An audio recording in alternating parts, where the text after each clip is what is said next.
அஸ்ஸலாமு அலைக்கும் வரஹ்மத்துல்லாஹி தஆலா பரகாத்துஹு. என்னுடைய தலைப்பு அல்லாஹுக்கு இணை வைத்தல். அல்லாஹ் சொல்றான், எவ்வளவு பெரிய பாவத்தை வேணாலும் நம்ம தௌபா செஞ்சோம் அப்படின்னா அவன் நினைச்சா மன்னிக்கிறான், இல்லைன்னா தண்டிக்கிறான். தண்டிச்சுட்டு இன்ஷால்லா சொர்க்கத்தை கொடுத்துருவான். ஆனா அவனுக்கு அவனுக்கு பதில் இன்னொன்னுங்கிறத நம்ம நம்ம செயல்றத மட்டும் அவன் மன்னிக்கவே மாட்டான். அது பாவத்திலேயே மிகப்பெரிய பாவமா இருக்குன்னு சொல்றாங்க. நம்மள கருவறையில உருவாக்கி நமக்கான தேவைகளாக இருக்கட்டும், நம்மளுக்கான சிரமங்கள், சந்தோஷங்கள் எல்லாத்தையுமே முடிவு பண்ணிட்டு தான், நமக்கு ஒரு பருக்க சாப்பாடை முதற்கொண்டு முடிவு பண்ணி தான் நம்மள உலகத்துக்கு அனுப்புறான்.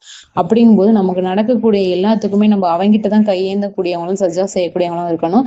ஆனா நம்மளுடைய மக்கள் அது தெரியாம தர்கா வழிபாடுன்னு போய் அவங்க கிட்ட போய் கையேந்தக்கூடியவங்களும் சஜ்ஜா செய்யக்கூடியவங்களும் இருக்காங்க. அவங்க உள்ள இருக்கவங்க, கபர்ல இருக்கவங்க அந்நிய ஆண்கள், அவங்க அந்நிய பெண்களை பார்த்தா ரொம்ப வெட்கப்பட்டு கூச்சப்பட்டு கூனி குறுகி போறாங்கன்னு சொல்றாங்க. அப்படி இருக்க நிலைமையில அவங்கள்ட்ட போய் என்னோட குடும்ப கஷ்டமா இருக்குது, என் குடும்பத்தை சரி பண்ணி வைங்கன்னு கேட்கறது. சரி பண்ணி வச்சீங்கன்னா நான் ஆடு குர்பானி கொடுக்குறேன், முடிய கொடுக்குறேன்னு சொல்றது. அதே மாதிரி நமக்கு உடம்பு சரியில்லை அப்படின்னு சொன்னாக்கா நான் தகடு தாயத்தெல்லாம் போடுறது. அல்லாஹ் இந்த செயல ரொம்ப கோவப்படுறான். ஏன்னா அவனை நம்பாம அந்த தகடு தாயத்தையும் அவனால படைக்கப்பட்டவங்களையும் நம்புறாங்கன்னு சொல்லிட்டு அவன் ரொம்ப கோவப்படுறான்னா. தர்காங்கிறது ஒரு அடக்கஸ்தலம், அது வணக்கஸ்தலம் கிடையாது அப்படின்னு சொல்றாங்க. ஒரு மனிதர் அந்த இணை வைத்தல்ங்கிற நிலைமையிலே மௌத்தாயிட்டாங்கன்னு சொன்னா அவங்களோட இருப்பிடத்தை அவங்களே நரகத்துல அமைச்சுக்கிட்ட சமம்னு சொல்லி எல்லாம் சொல்றான். அதே மாதிரி கிளி ஜோசியம் பாக்குறது, பால்கித்தாவை பாக்குறதுன்னு சொல்லி போறாங்க.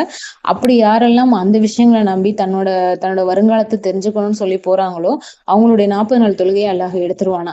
நமக்கு ஒரு நாள் தொழுகிறது ரொம்ப கஷ்டமான விஷயமா இருக்குது. அது 40 நாள் தொழுகை எல்லாம் பாதுகாப்பானாங்க.